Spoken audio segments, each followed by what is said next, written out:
Good evening, guests. We make our way to the main attraction area in the second building. Go ahead and make your way to the main exhibit area in the second building. Thank you.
Testing.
Space, a journey to our future.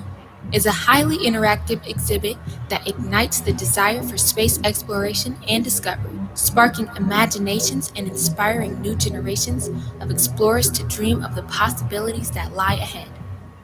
Highlights include touching actual rocks from the lunar surface, exploring a Mars based camp while walking through a full size habitat and work pod, taking a spin on a centrifuge, and looking far into the future of our exploration of the universe.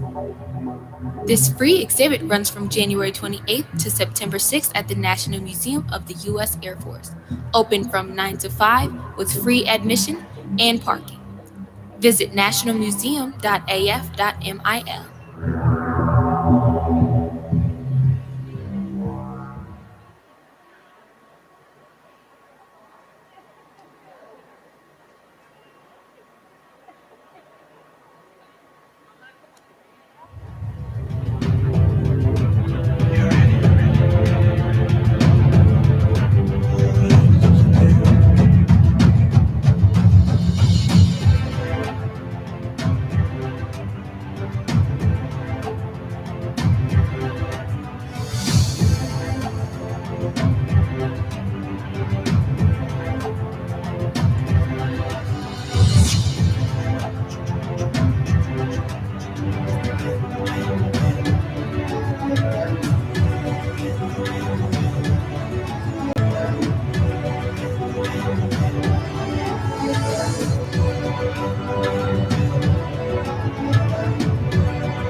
Welcome to the National Museum of the United States Air Force at Wright-Patterson Air Force Base near Dayton, Ohio.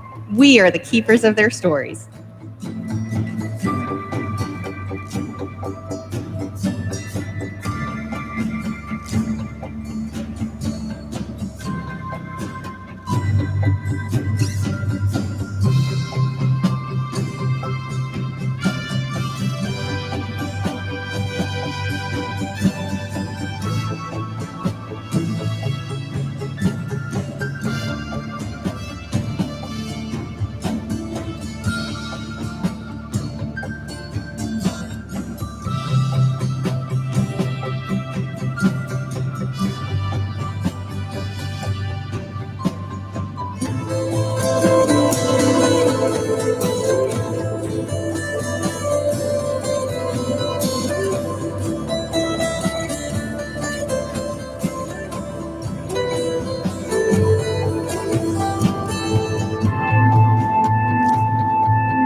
Thank you for joining us during the virtual opening for the new Women in the Air Force exhibit.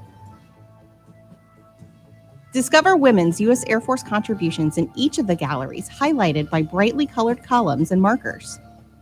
You can learn about Jackie Cochran, British female pilots, WASP, Women's Air Force Corps in Europe, flight nurses in World War II, women in the Korean War era, Air Force women in Southeast Asia War, moving towards equality during the Cold War and current operations. You can also explore the stories of the first group of 10 female pilot trainees. Stories continue with women in combat, those who were willing to make sacrifices, to ambassadors in blue, Air Force leaders, and female missileers. Space food, women in space, research and development, and a transatlantic flight with an all-female crew are the great highlights of this exhibit. All careers, all airmen, and all guardians are vital to the continued success of the Department of the Air Force. Stick around for a behind-the-scenes look at the making of the exhibit at the end of this broadcast.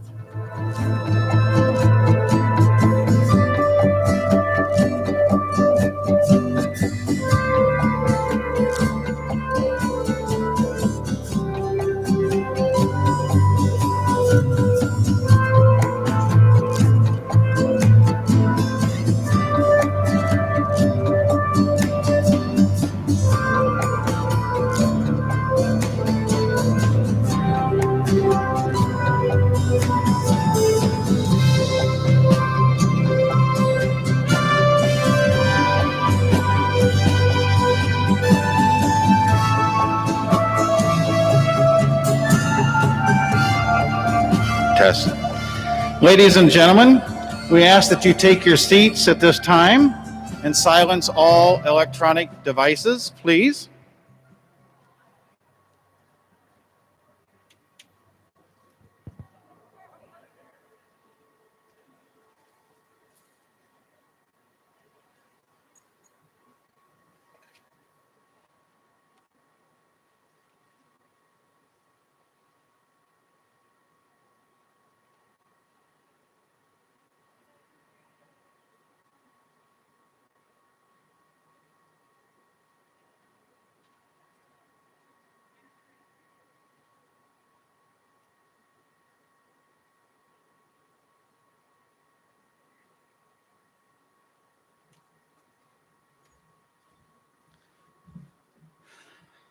Ladies and gentlemen, please welcome your Master of Ceremonies, Executive Director of Air Force Materiel Command, Ms. Trish Young.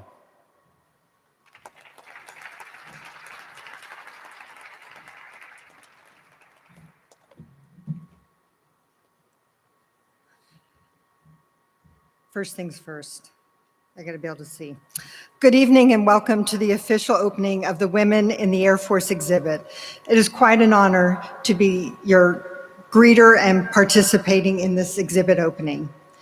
We have a number of senior Air Force and civilian officials and visitors attending this event tonight, both online and in virtual. We're live streaming so that it's a greater audience and everyone can be involved.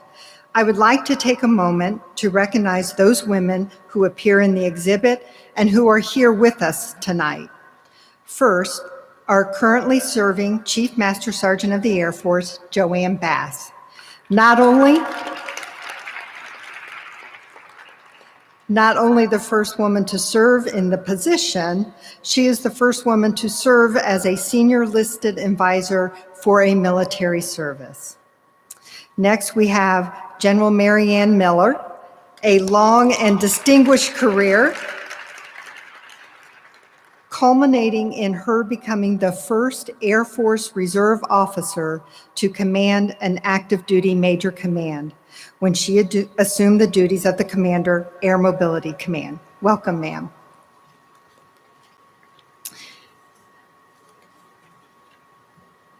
Serving as standard bearers, the success of the first 10 women students in undergraduate pilot training class 7708 allowed all women to subsequently serve in flying duty in the Air Force. We are pleased to welcome 5 of the first 10. Colonel Kathy Kosand, Lieutenant Colonel Mary Livingston, Lieutenant Colonel Sandy Scott, Major Virginia Wingate, Captain Christine Lockhart.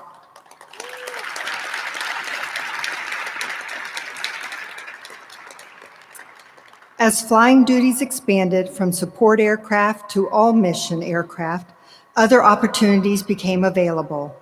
A combat veteran, Colonel Samantha Weeks, became the second female Thunderbird pilot and the first woman to be the lead solo pilot for the Air Force's premier demonstration team, a true ambassador in blue.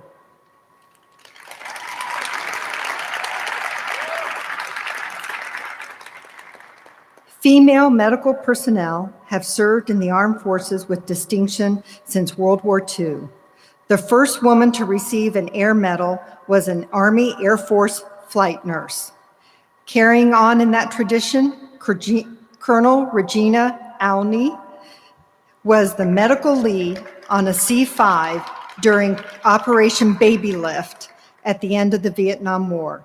Transporting orphans from Vietnam, the C-5 crashed shortly after takeoff. Despite sustaining serious injuries herself, she and the fellow crew members ignored their injuries and rescued the surviving children in their care. Colonel Alney was recognized with the Cheney Award, becoming the first woman to receive this award that recognizes valor and sacrifice in a humanitarian case.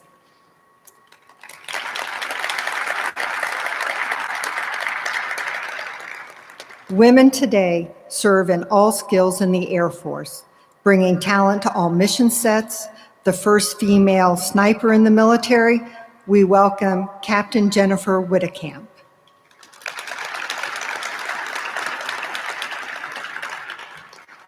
Combining respect for the heritage of women in the workforce and creating their own esprit de corps, members of the 31st and 731st Munition Squadrons combined their talents, dressing as women ordnance workers from World War II.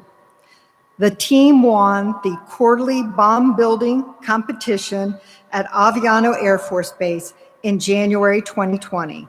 We welcome the Bouncing Betties.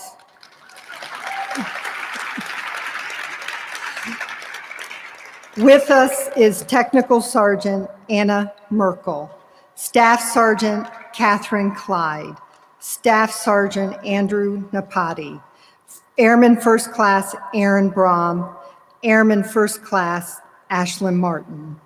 And with us also from the newly established United States Space Force is Lieutenant General Armane. Welcome.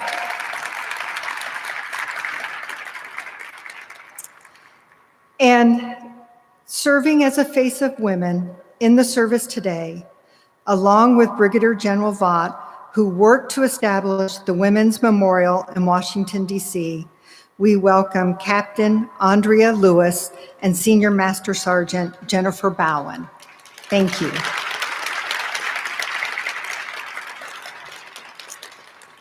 If you would all please stand and join me for the singing of the national anthem by Senior Airman Milan Smart.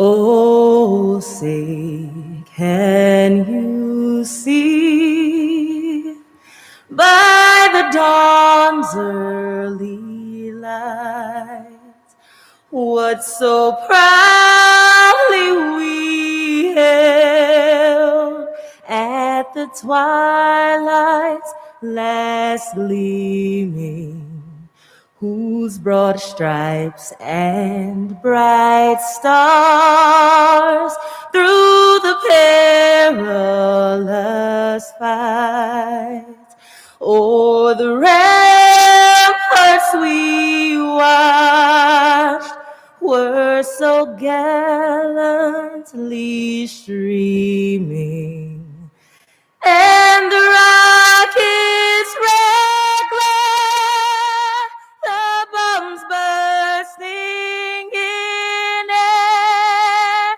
came through the night, that our flag was still there. Oh, say does that star-spangled banner yet wave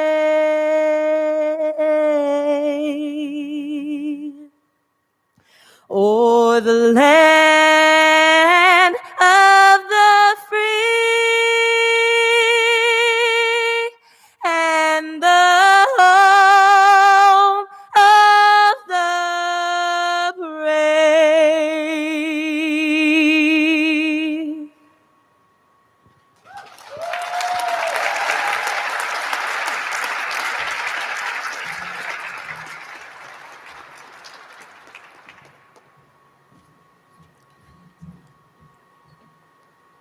Thank you, and please be seated.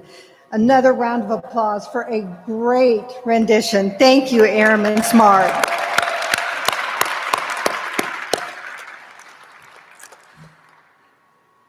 Tonight, I'd like to welcome some of our guest speakers of the evening. We will be hearing from Acting Secretary of the Air Force, the Honorable John Roth, who is joining us via video. The Commander of Air Mobility Command, General Jacqueline Van Ovos, will be joining us virtually. Chief Master Sergeant of the Air Force, Joanne Bass, is joining us in person, and the United States Space Force Director of Staff, Lieutenant General Nina Armagna, will be speaking as well. We would be remiss if we did not take a moment and recognize the team that led the efforts to the planning, the research, and building of this incredible exhibit. From the National Museum of the United States Air Force, curator Krista Dunkman. Joining us virtually, she couldn't be here because she took a job in USAFE in their history office, is Jennifer Blankmanship. And the exhibit designer is Mr. Luke Maynard. I have to tell you, they made a video. It's a YouTube video that's out there behind the scenes. It is incredible when you see what this team, their thoughts, their collaboration, their creativity, and how it came to be. It's just incredible. So I hope you enjoy that video as well. It's a must-see. And that's a plug for them. Also, we have many distinguished guests joining us this evening, both in person and virtually. So please join me in a round of applause for all our distinguished guests tonight.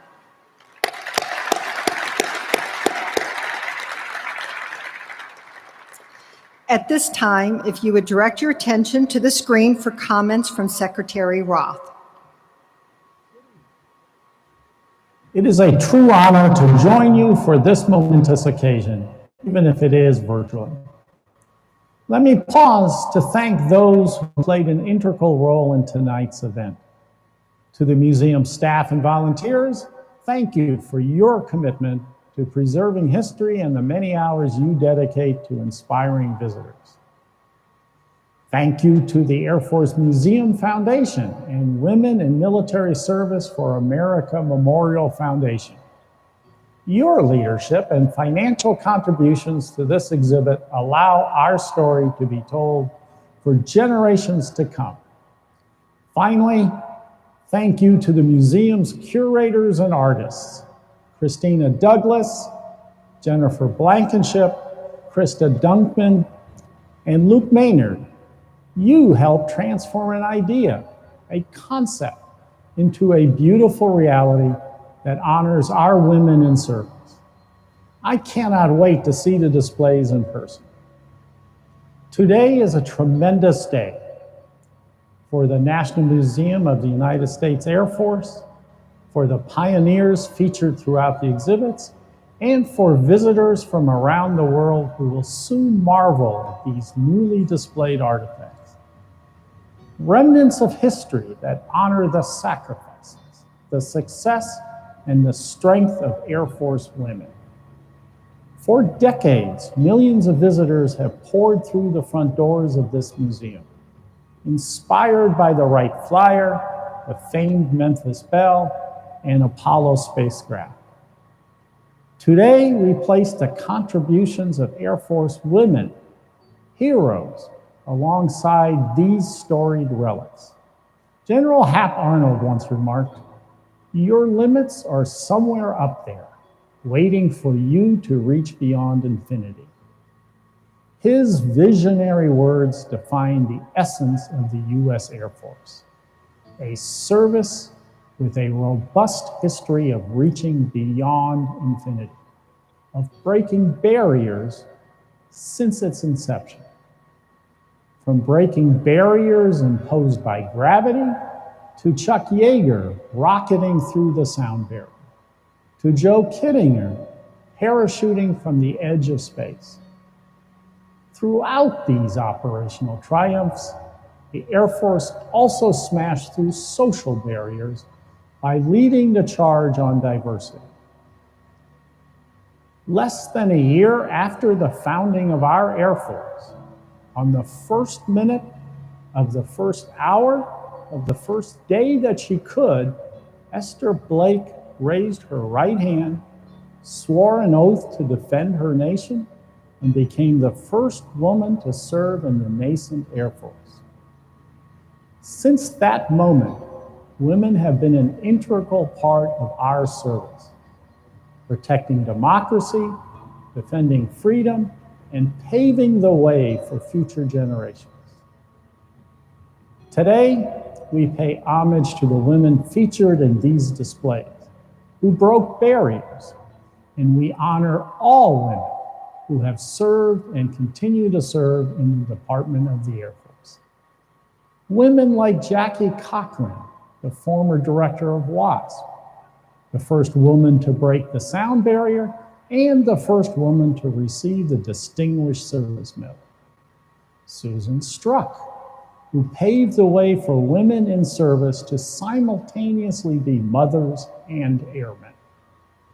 Heather Penny, who launched to the skies in the morning of September 11th, 2001, armed with only courage, yet tasked to protect our nation's capital from threats overhead.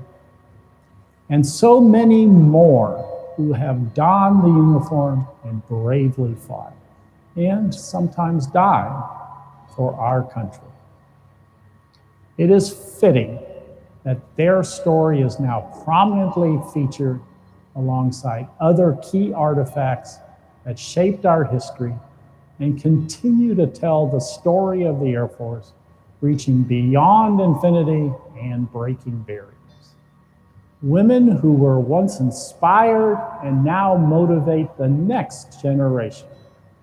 This exhibit is a remarkable representation of our history and our future.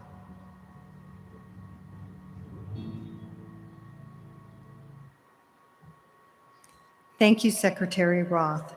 And now a message from General Van Ovost, AMC Commander. Good evening. I'm General Jackie Van Ovost, Commander of Air Mobility Command. It's my distinct honor and privilege to be part of this ceremony and help welcome the Women in the Air Force from Yesterday into Tomorrow exhibit to the National Museum of the United States Air Force. I'm proud and humbled to see so many of my heroes and mentors in these exhibits, some of them actually in attendance, such as members of the first 10 women to graduate from undergraduate pilot training, General Ellen Palikowski and General Mary Ann Miller. You know, for more than 100 years, women have been breaking barriers both in aviation and as leaders.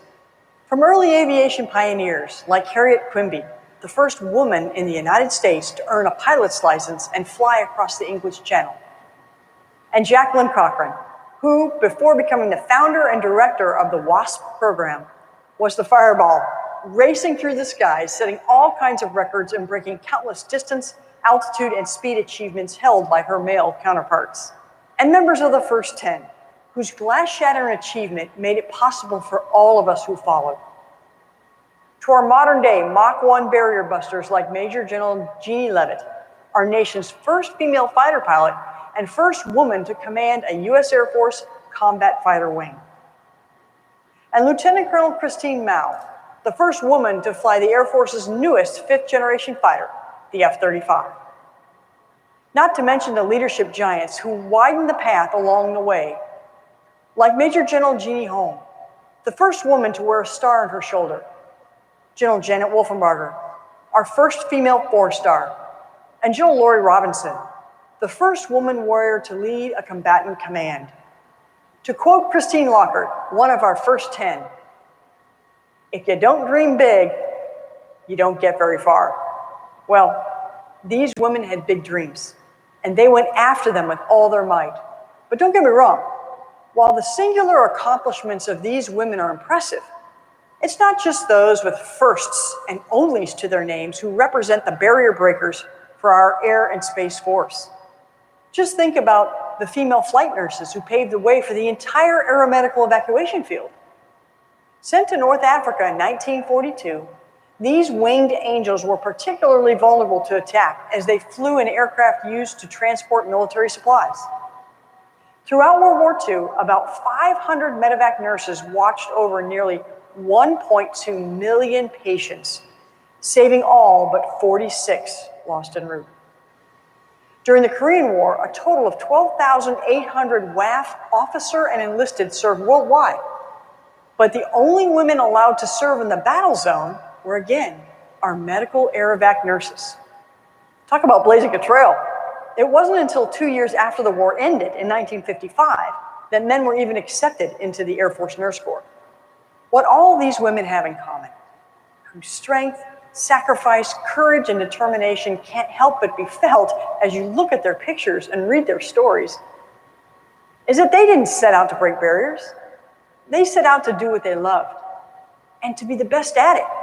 And they changed the world along the way.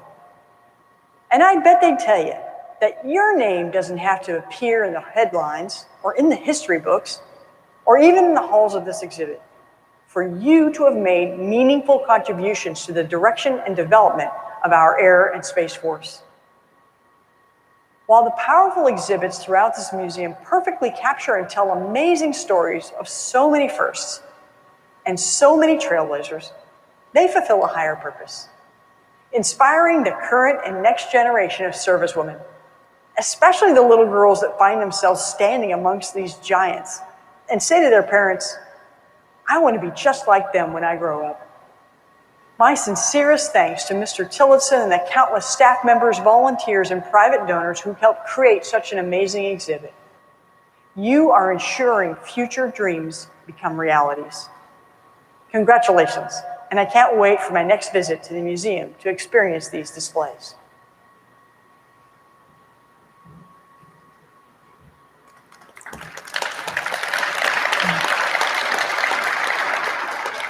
Thank you, General Van Ovos. Please welcome to the podium Lieutenant General Armando Pleith.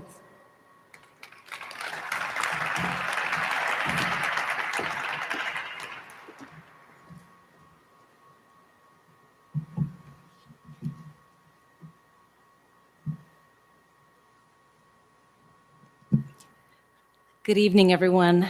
I am so happy to be here to unveil the Women in the Air Force exhibit at the storied National Museum of the Air Force. Thank you, Mr. Tillotson and Ms. Leslie Grieser for coordinating this event and for inviting me to join. A special thank you to the extraordinary women and their families who donated artifacts and archival material to be displayed, and to the museum build team of curators and exhibit designers and builders. You've woven women into and through the history of air and space, which is exactly right, and I can't wait to see the results. Speaking of artifacts and relics, I have a story of my own to share. You see, there's a small museum at Peterson Air Force Base in Colorado, and as a space person, I had the opportunity to frequent their displays many times. One day I saw a new display and I was so excited to see it. It was a display of the system I operated as a second lieutenant at my very first assignment there at Beale Air Force Base. It was my space operators console from the gigantic phased array warning radar there at Beale, designed to detect incoming ballistic missiles. Well, I was really excited until I saw exactly what it was. The display was entitled Old Pave Pause System.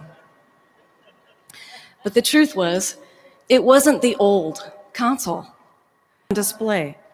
Therefore, what I'm saying is, I had worked on the old display. Therefore, what I'm saying is, I had worked on the old system, older than even the museum had procured. Well, as we look to the past, in order to honor the amazing contributions of women in air and space history, I can't help but have this immense sense of pride. It's motivating, it's energizing, and it's inspiring to see the huge accomplishments of women throughout our history. And being the newest service among us, It makes me dream about the opportunities for women in the future. So as this new exhibit helps us look back 10, 20, 50, even 80 years in our past, as I look forward, what in the world will women accomplish 10, 20, 30, 50, 80 years into our future? Well, I can tell you, in the United States Space Force, the future is bright. Just 15 months ago, not even 15 months ago, the nation created a service much like the Air Force was created 73 years ago. The United States Space Force was born out of a need to deal with a new domain and the adversaries therein. We've had a remarkable first year. It was the year of invention. We invented the new service. We stood it up. We designed our headquarters organization. We stood up our first field command, the Space Operations Command. We wrote the Chief of Space Operations planning guidance and authored and published our first space doctrine. We're continuing to move out in year two. Year two is the year of integration. We have built this service, and now we need to integrate it and unleash it. You know, there is no joint force capability today that operates without space. Therefore, what we're doing in year two is making sure we integrate this new service with the Department of Defense, the Joint Force, the interagency, commercial allies, and other partners. And we have important work to do. Just a few things. Publish a human capital strategy that provides new tools on how to recruit and retain a diverse and effective workforce. Determine the best way that we present space forces to combatant commands. Create a force design that's resilient space capability for the nation. And reform and upgrade our ability to acquire new capabilities quickly. There's no shortage of work to do, I assure you, but the future is indeed bright. And I'd like to close by telling you why I know this future is bright. The future is bright because of women like Major Danielle DePaulis. She goes by Danny. I first met Danny when she was a lieutenant at Patrick Air Force Base and Cape Canaveral Air Force Station, where I was her wing commander. She was giving me a tour of the Delta IV Heavy launch pad and tower, and she was so sharp. I hired her almost immediately to my front office. Now she's a major in the United States Space Force. She has deployed with our most elite space systems. She's a weapons school grad, and this summer she's on her way to Maxwell Air Force Base to be part of a special study program we call Blue Horizons. She's brilliant, energetic, and a leader. When I think of our bright future, I see Danny's face. Someday we'll see pictures of Danny on these walls as she continues to lead, inspire, and frankly, kick butt for the United States Space Force, for the history and honor of all women, and for the defense of our great nation. Turns out, the sky is not the limit. Semper Supra.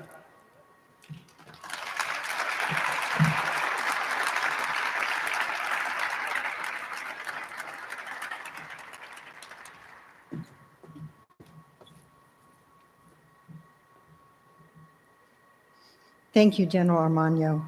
Now, would you please welcome Chief Master Sergeant of the Air Force, Bass, to the podium, please.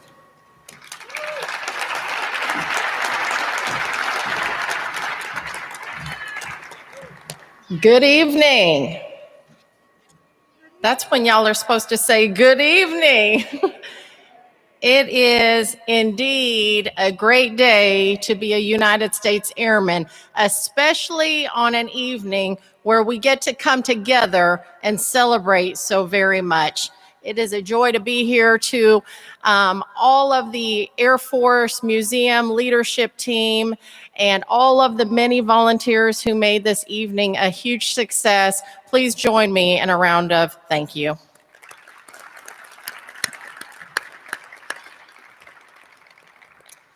Ladies and gentlemen and distinguished guests, thank you so much for the opportunity to attend this incredible event.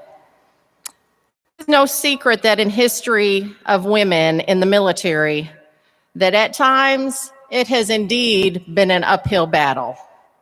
Many of our female firsts have been hard fought battles against a system or an institution that told us we did not belong. It took astonishing acts of courage and dedication to break through several barriers. Our history is full of women who decided that the status quo just wasn't enough. You heard it from our acting secretary when he talks about women like Staff Sergeant Esther Blake, who again was the first woman in the Air Force who enlisted at the first minute, at the first hour, on the first day that women were allowed to join. You also see it in many of the examples that we have here.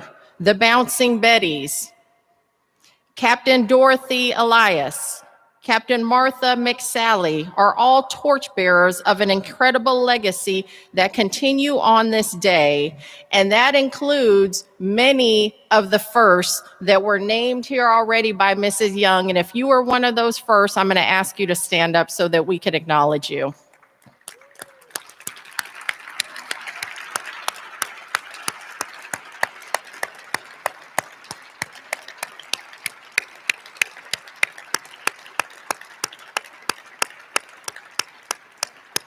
All right, we had a few shy ones that just stood up.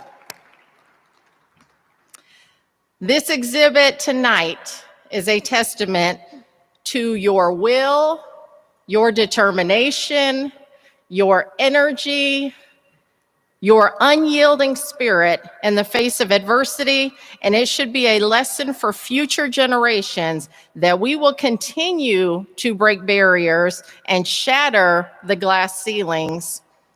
And we will continue to fight the hard-fought battles until there is a day where there are no more firsts.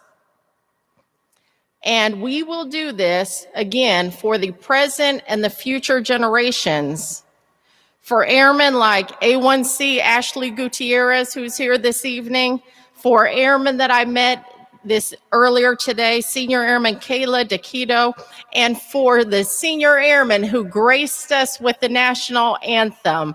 We will do this so that every single airman, whether you're in here today or watching us virtually, can see themselves serving in the world's greatest Air Force. Thank you.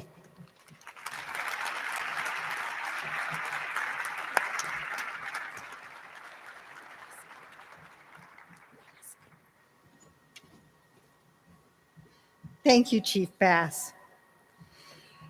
As one of the top senior female civilians in the Air Force, I have been asked to share my perspective and thoughts about women in the Air Force.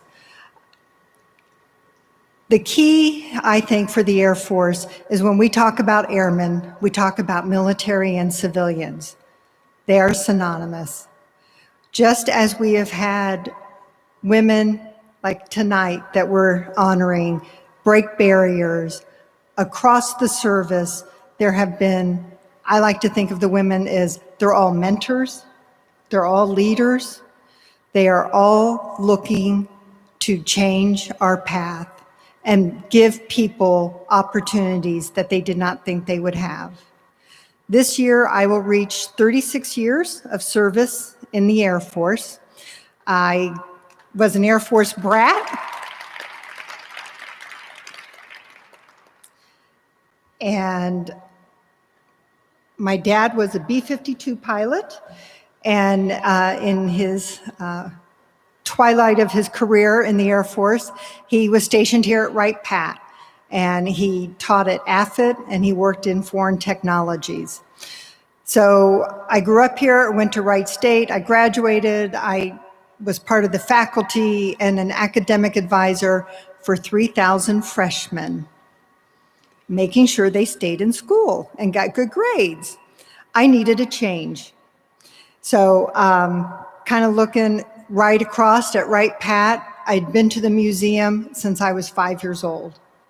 I have grown up watching this museum evolve and highlight and tell the stories of the Air Force. So I joined the Air Force in an intern program, Palace Acquire. We're called PACS.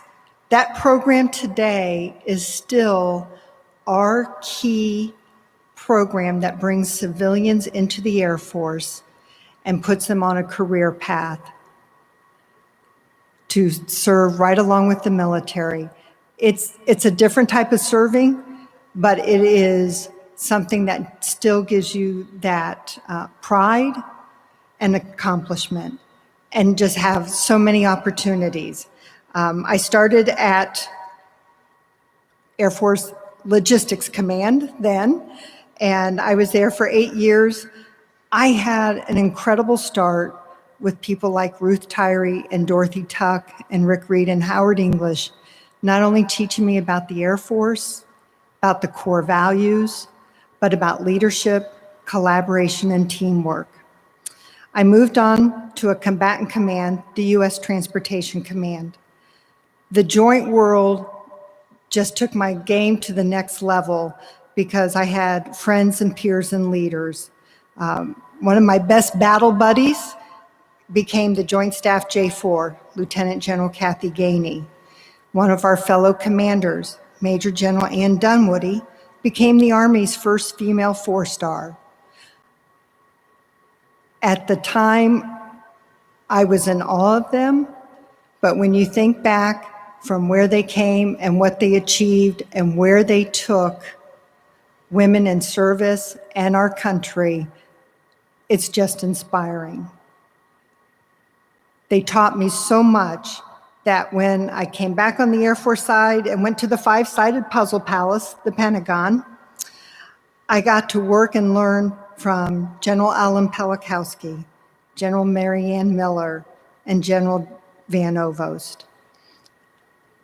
But also, as I went along in my career, I started to see the other female senior executives and what they were contributing. Pat Zarakowicz, Barb Westgate, and Darlene Costello. They, like myself, often found themselves in senior leader meetings the only female, just like many of our general officers have. You had to learn style, grace, determination, and you had to fight just as hard for your budgets from people like Dave Tillotson, who wanted your program to be his favorite offset and save money. But what I saw was camaraderie that I did not see from my friends who were working in corporate America. There is a sense of team, a sense of family and commitment among all of our airmen. And my mentors along the way demonstrated that it's not only about what you contribute, what do you pay forward. And as many of my peers and I, Kathy Wadden from the LCMC, what we talk about in civilian development is what do we leave behind to tee up for those who will come behind us? Are they getting the mentoring? Do they have the leadership examples?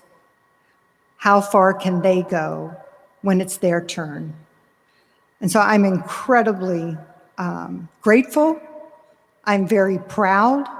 I'll tell you, I don't think my dad thought graduating as a liberal arts major that things were going to go real smoothly. But that's what the Air Force does. It gives people opportunities to make their dreams come true. And the women here tonight and the women that we all know have helped us along the way, that's what we're honoring, and that's what we're here to celebrate.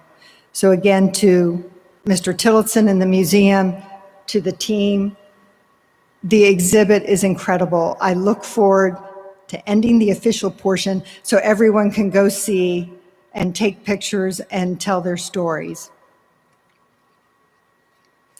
So with that, I want to thank all of the women here tonight and who are out there virtually that helped make all of this come true and have helped all others achieve their dreams, big or small.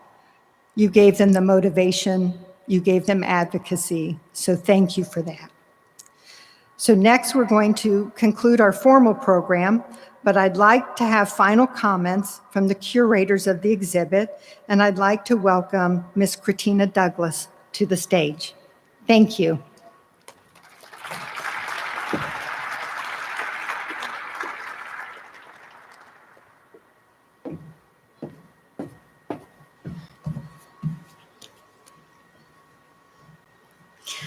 Hello, and thank you again to all of our distinguished visitors, both here in person and joining us virtually. Your presence and interest in this exhibit is truly an honor for those of us who have been working on this exhibit for the past few years. In truth, I've worked on this exhibit only fairly recently. The content, the words you're reading, the photographs you see, the documents, that's the work of my friend and colleague, Jennifer Blankenship, who, as Ms. Young mentioned earlier, has taken a position as a historian in Germany, in USAFE. While I didn't get to work directly with Jennifer as she developed this content, she and I would have lots of conversations about how exciting it was that we were finally doing a comprehensive exhibit about the women in the Air Force. Had we looked for things in our collection through the archives, and we would get puzzled and frustrated by the fact that there simply wasn't enough in our collection to do a comprehensive exhibit. Quite honestly, starting out, there was a dearth of research, of photographs, of artifacts, and other material. So reaching outside of our normal curatorial pattern was fun, and it was exciting to examine the history and the mission of the United States Air Force from this different perspective. For me personally, researching and learning about the evolution of the Department of Defense and the Air Force policy regarding women serving in the Air Force has been fascinating.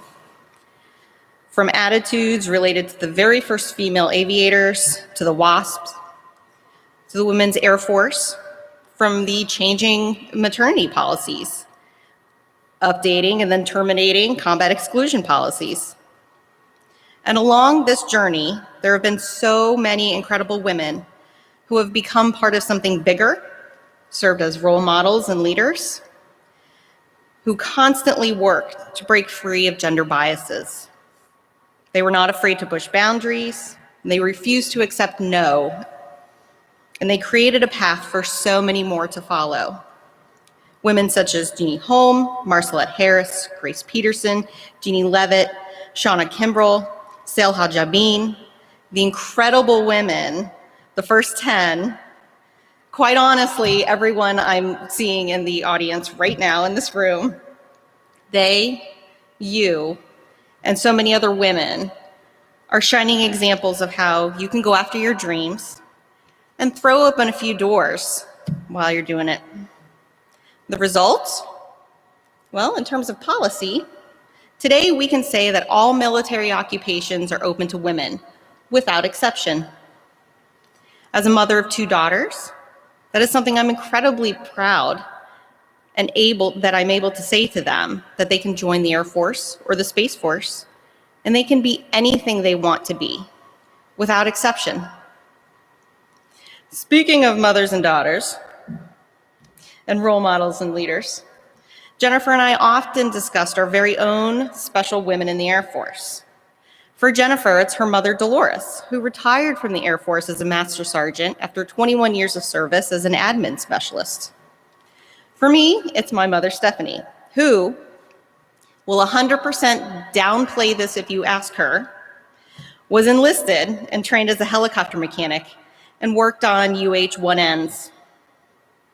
Jennifer and I are both products of military families, and so much of that gives us the passion for how we approach our careers as civilian airmen here at the museum and for the Department of Defense and the Department of the Air Force. And it is that same passion that we hope to pass on when we open exhibits like this to every other little girl and boy that walks into this museum. I am excited to work on future exhibits where I don't have to paw through the archives looking for a photograph that just so happens to have a female service member in the background. We won't have to, because today, right now, women are in the picture, both literally and figuratively. Policies won't change for us, they will change because of us. All throughout the DoD, the Air Force, Space Force, we have women leading a new generation of women and men, and this will only help propel us higher as a service. On behalf of myself and Jennifer, I'd like to thank all of the women who have served, who are currently serving, and who will serve in the future.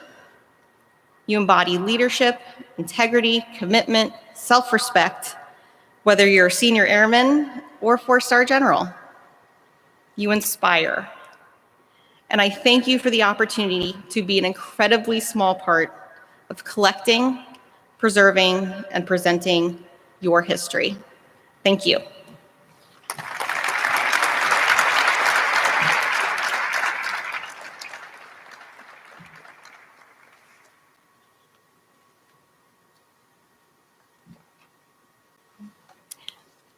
I would now like to introduce my colleague, Kristen Dunkman.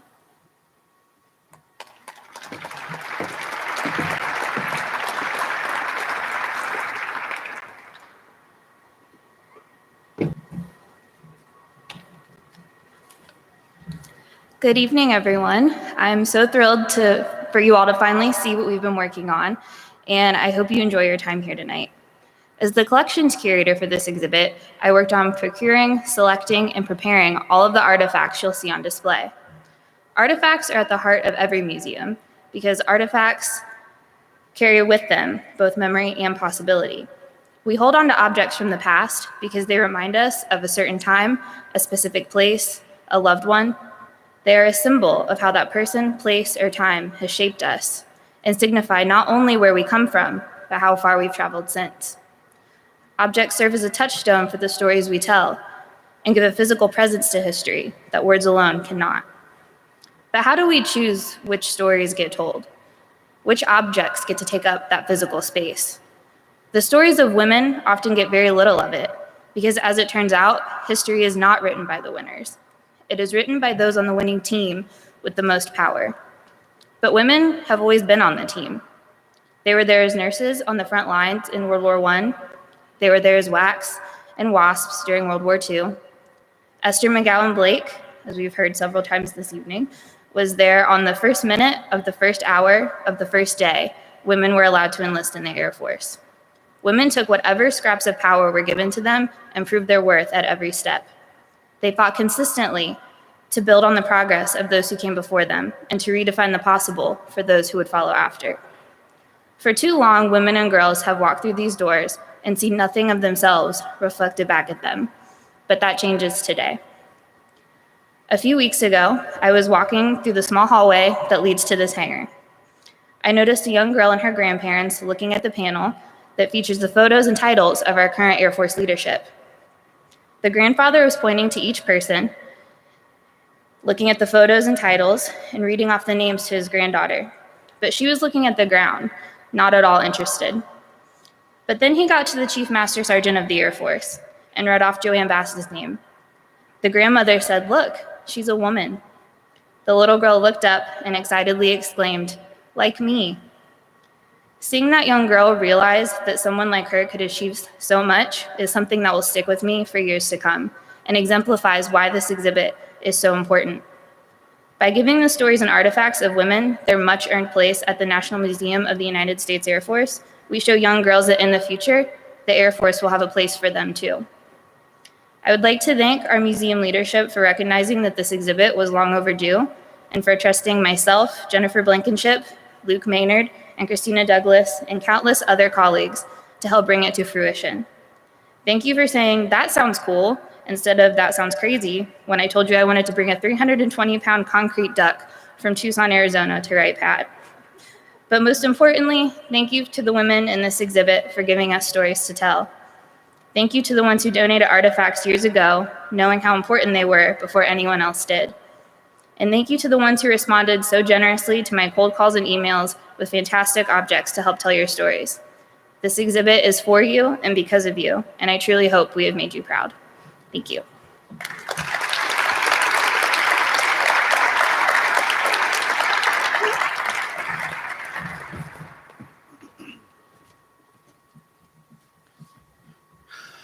As we conclude the event, you are free to tour the museum until 9 p.m.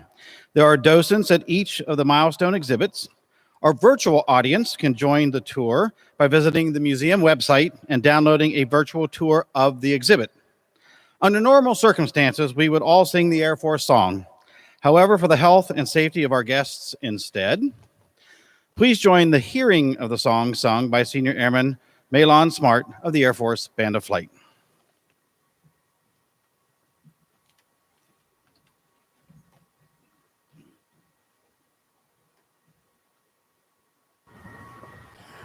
Off we go into the wild blue yonder, flying high into the sun. Here they come, zooming to meet our thunder. Adam now, give him the gun. Down we dive, spouting our flames from under. Off with one hell of a roar. We live in fame or go down in the flame. Nothing can stop the U.S. Air Force.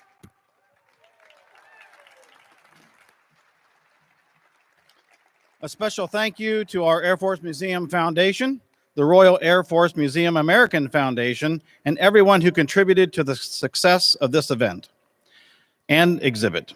Thank you all for joining us this evening. This concludes our formal program. Please enjoy the museum. Here's a behind the scenes look at the creative team.